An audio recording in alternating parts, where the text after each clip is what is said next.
Our learning target is, today I will build a maze for a marble and try to run the marble through it.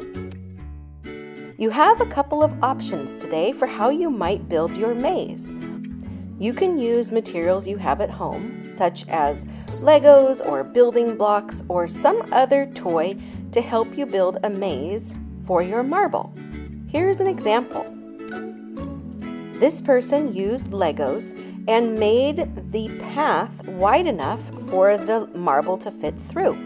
You could design something like this at your house. Just make sure your marble can fit through the spaces you design and could follow a path from start to finish. The second option is to use the strips of index cards and the paper plate to make a maze for your marble. I sent these materials home in your supply bag. Do not use the index cards, those are for next week. Here's the maze that Mr. Peltzer constructed. It is really complicated. It has several gates or little tunnels that the marble has to travel under. And when you put the marble in the start, it wants to roll all over. I'm trying to do this maze right now, and as you can see, it is a challenge just to get the marble to go through. Yikes! Let's take a look at a simpler design, shall we? I'm opening up the supply bag just like the one you have at home. You'll notice that there's a paper plate, there's a baggie with marbles, and then there's the index card. Let's put that back inside the bag. That is for next week. You're also going to need your marble next week, so don't lose it. I'm going to set all this aside and take out my strips of paper. I'm going to leave the marble inside so it doesn't get lost. In order to make the little gates for the marble to pass through, I need to make these strips of paper stand up. The way I'm going to do that is I'm going to fold each end up and give myself a little place so that I can glue these down. Once I have those little pieces sticking up, you'll notice that I can bend that piece of paper and glue down the tabs so that the marble can roll through.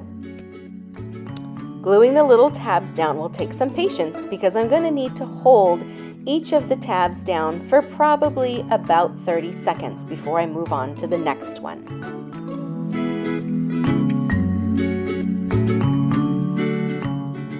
While I'm waiting for the little tabs to stick better, I can practice making sure the marble will fit through.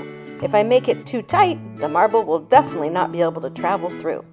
Once I have my first gate on and I've held it for about 30 seconds, I can start adding more gates or little tunnels for the marble to pass through. Keep in mind that if you are going to put your marble gates in a certain order, you want to make sure that the marble can actually get from gate to gate. Because Mr. Peltzer's was so challenging, I'm actually going to try making my maze in a row so that the marble has to travel around the plate. I'm going to speed up the video to show you what I created. Remember, this is just one option. You're able to build a marble maze using anything you have at home.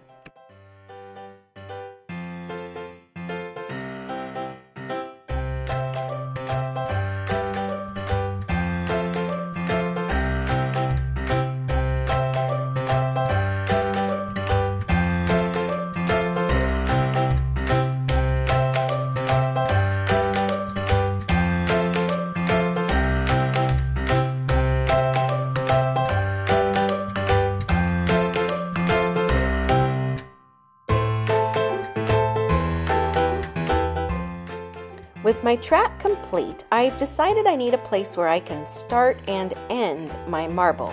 That way I'll feel like I have a full track already built. You could design something like this in any way you choose. I'm going to make something that holds my marble even when it's sitting upright. I'm going to do that by folding a piece of paper to sort of make like a little fence area. And my marble can be fenced in on 3 sides and only able to get out on one side. Again, this is just an idea, nothing that you must have on your maze. Now I have my little starting gate and my maze is ready to dry for a bit longer until I test it out.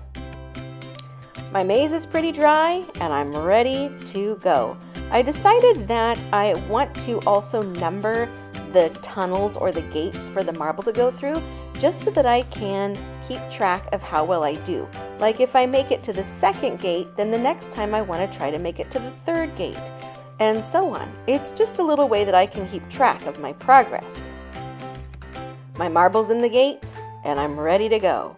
I'm going to have to move pretty slowly to make my marble move in the direction I want it to go and to go through each of the gates.